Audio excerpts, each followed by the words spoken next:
Soyez les bienvenus. Ce dimanche matin, Tendance Confidence. Aujourd'hui, les confidences d'un théologien qui enseigne cette matière qu'est la théologie rue d'Assas à Paris, à l'Institut catholique de Paris.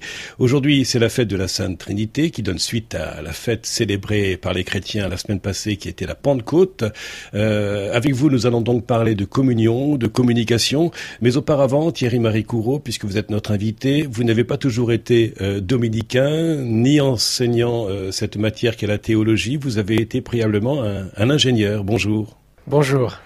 Vous savez, je pourrais dire simplement en quelques mots, je suis un ingénieur qui un jour a rencontré l'Asie au cours de son service militaire, qui s'est passionné finalement pour la rencontre et qui un jour est devenu un religieux catholique, un dominicain. Et au cours de sa vie de religieux catholique, eh bien, il s'est repassionné, on pourrait dire, sur la question de la rencontre et en particulier à l'égard du bouddhisme.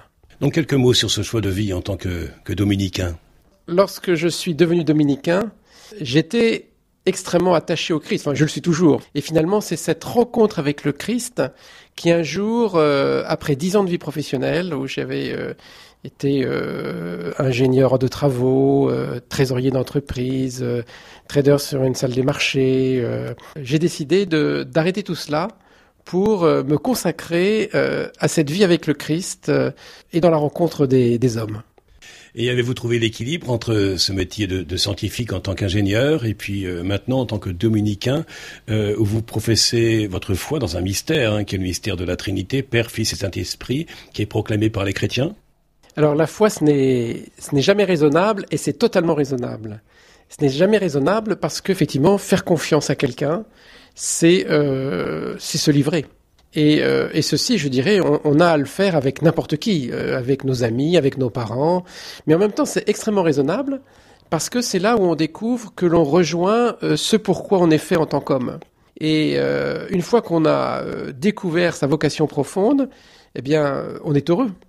Alors Thierry-Marie Couraud, vous employez un mot qui est, fondamental dans une vie, qui est le mot confiance. Est-ce qu'il y a des critères pour que vous puissiez accorder ou non votre confiance à quelqu'un? Eh bien que sa parole soit vraie, c'est-à-dire que sa parole fasse du travail en moi. C'est que sa parole vienne approfondir en fait qui je suis vraiment.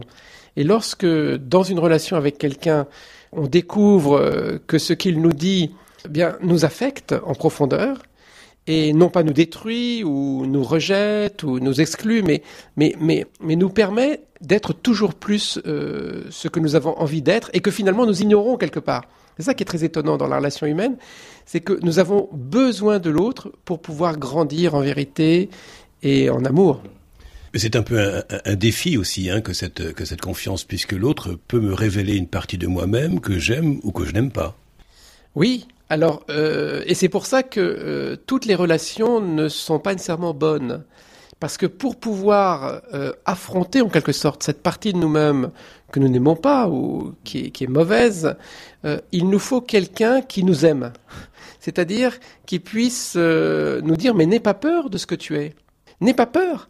Tu peux être toi-même, y compris avec cette face que toi tu pourrais voir comme abjecte. » Tu n'as pas à en avoir peur. Et ça, si vous avez la chance sur votre chemin de découvrir quelqu'un qui vous dit ça, eh bien, ça change toute votre vie. Et ce que je peux dire, c'est que la vie avec le Christ, c'est ça. Ça se passe comme ça. Alors vous allez me dire, mais de nouveau, mais on le voit pas, le Christ. Oui, mais on le voit pas, mais on entend sa parole. Sa parole, on la lit dans l'Évangile, on la lit dans le Nouveau Testament, mais on la lit aussi dans le regard et dans la rencontre des gens.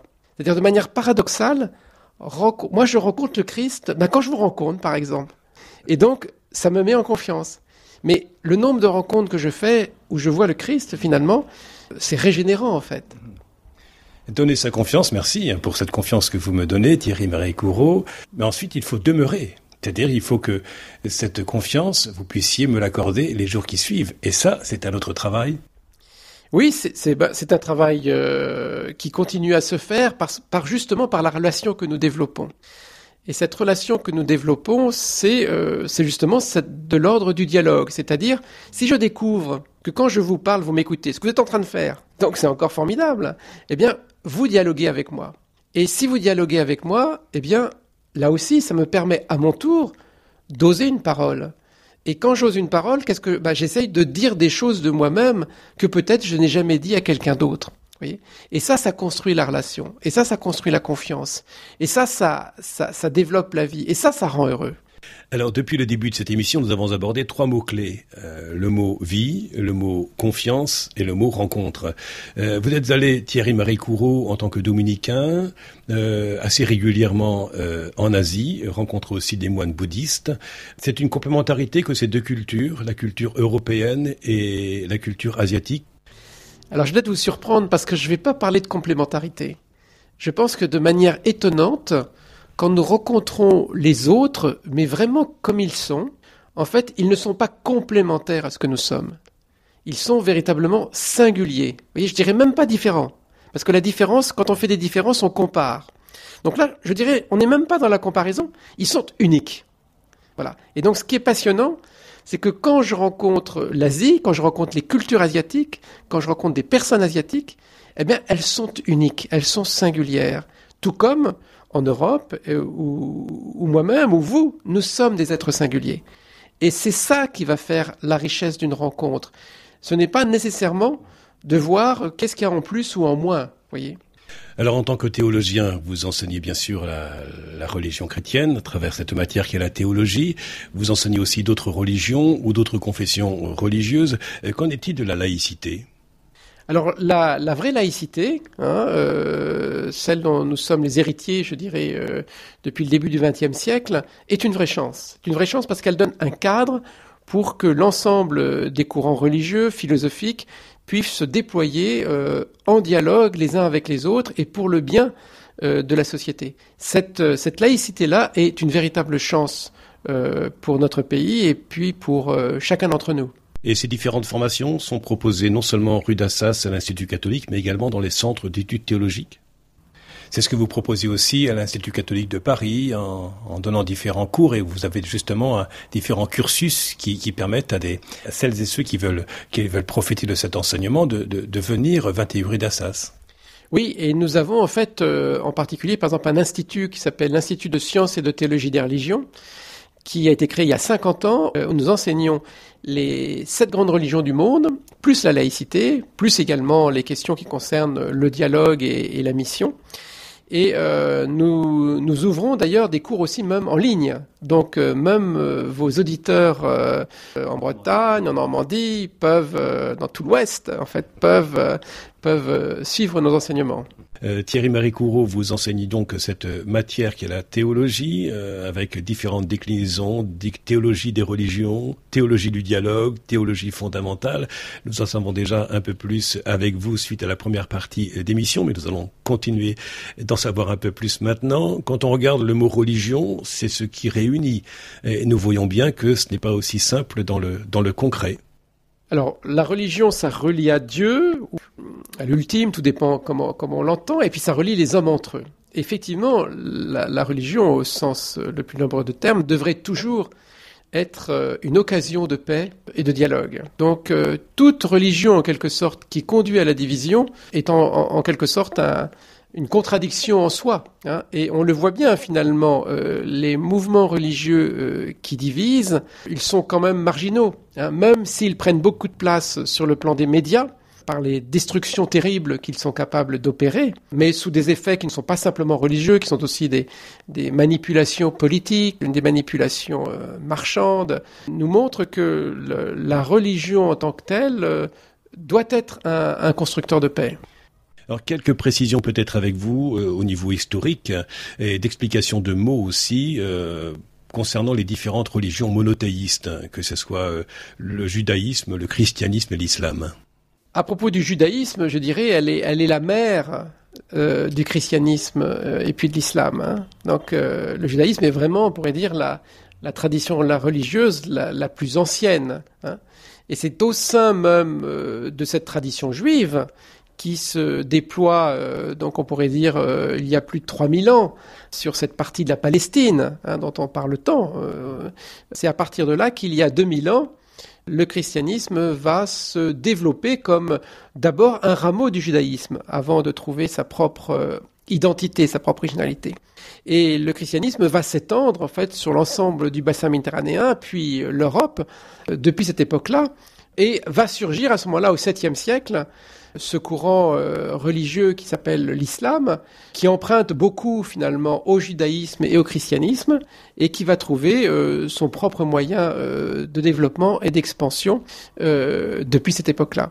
Donc il y a bien évidemment des éléments partagés entre ces trois traditions, qui en même temps se sont affrontés, il faut pas le nier, mais qui aujourd'hui, je pense, ont tout intérêt à apprendre à se reconnaître dans leur singularité, c'est-à-dire sans avoir peur l'une de l'autre, en découvrant qu'elles ont les unes et les autres les moyens de révéler finalement ce qui fait le cœur de notre humanité, c'est-à-dire notre capacité à être en dialogue, ce que nous sommes en train de faire. En tant que dominicain, théologien, vous abordez aussi cette notion de bouddhisme indo-tibétain et du bouddhisme contemporain. Comment est-ce qu'est vu le symbole du christianisme, c'est-à-dire cet homme crucifié, par ces différentes personnes que vous pouvez rencontrer en Asie ou ailleurs ?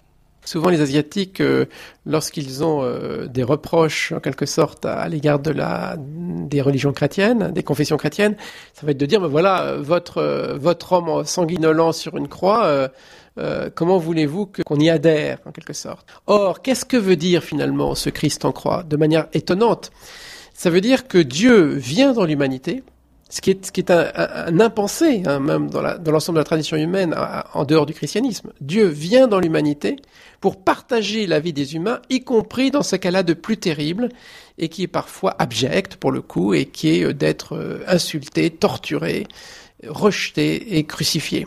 Donc ce n'est pas un Dieu qui explique la souffrance, mais c'est un Dieu qui vit la souffrance avec les hommes et les femmes, y compris les hommes et les femmes d'aujourd'hui, pour les conduire de manière paradoxale au bonheur. Mais qu'est-ce que c'est que ce bonheur ? Eh bien ce bonheur, c'est l'amour. C'est-à-dire ce signe que le Christ en croix nous donne, eh bien c'est que Dieu accueille tout homme et toute femme sans aucune condition. C'est-à-dire qu'il les reçoit. Et c'est pour ça que tout à l'heure on en parlait, hein, de cette dimension de la confiance, de la foi, qui est celle de pouvoir être reçu comme je suis. Quand je fais cette expérience d'être aimé comme je suis, d'être reçu comme je suis, eh bien, je peux me poser, je peux vivre, je peux respirer, je peux être moi-même. Et ça, c'est l'expérience chrétienne. En première partie d'émission, nous avons beaucoup parlé de ce mot de confiance. En vous écoutant, je repense à ces différentes personnes que nous pouvons rencontrer, y compris au niveau religieux, puisque nous abordons aussi ce thème. Comment pouvoir rencontrer l'autre sans perdre ce qui fait mon identité, c'est-à-dire ce qui fait mes racines ? Je pense que de manière paradoxale, quand nous allons à la rencontre d'une autre tradition religieuse, si nous avons des racines déjà dans notre propre tradition, eh bien nous en tirons des bénéfices importants qui sont ceux d'approfondir notre tradition religieuse, notre foi, même notre tradition culturelle. Et finalement, de manière paradoxale, nous ne perdons pas notre identité en rencontrant l'autre, ce que nous sommes en train de faire. Nous ne sommes pas en train de perdre notre identité l'un et l'autre. Mais notre identité s'approfondit. Vous voyez, en me posant des questions, vous m'obligez finalement à m'interroger sur ce que je crois, sur ce que je vis. Donc sans que vous en rendiez compte, vous êtes en train de me rendre un grand service d'approfondir finalement mon identité. Qui suis-je ? Qu'est-ce que je crois ? Pourquoi vis-je ? Voilà ce que vous êtes en train de faire avec moi. Si nous regardons le calendrier en France, la France qui a des racines judéo-chrétiennes, un pont pour le lundi de Pâques, le lundi de Pentecôte, le jeudi de l'Ascension, l'Assomption, la Toussaint, bref, l'héritage culturel est là. Et s'il existe des racines, qu'en est-il de la façon dont cela est vécu aujourd'hui dans la société française, à votre avis ? Alors, je crois que fondamentalement, dans la société française aujourd'hui, personne ne remet totalement en cause les jours fériés, donc qu'ils soient religieux ou laïques. Tout le monde est bien content finalement de pouvoir en bénéficier, même si pour un certain nombre de ces jours, ça n'a plus beaucoup de signification religieuse. S'il y avait en quelque sorte une contestation aujourd'hui sur ces questions-là, je pense que ce serait malsain. Pourquoi ? Non pas parce qu'il faut que les chrétiens conservent leurs fêtes, c'est pas ça la question. Mais c'est parce que dans toute communauté, il y a une histoire. Et que si on ne comprend pas l'histoire de la communauté à laquelle on appartient, que l'on soit dans cette communauté depuis des siècles par sa famille, ou qu'on y soit depuis quelques décennies ou quelques années, le dialogue, ça se fait toujours avec des histoires. Donc 2 personnes qui ont chacun une histoire. Et ce qui est important, eh bien, c'est que chaque histoire accueille l'autre histoire. Mais non pas qu'elle efface les histoires des uns et des autres pour inventer ce qui serait une histoire imaginaire et finalement en dehors des réalités des uns et des autres. Vous voyez, je continue à apprendre aujourd'hui en tant que théologien, voilà, et ça c'est très important, apprendre à apprendre. Alors, la théologie, c'est tenir un discours sur Dieu. Que direz-vous à Dieu lorsque vous serez face à lui ? Je lui dirai enfin. Podcast by Tendance Ouest.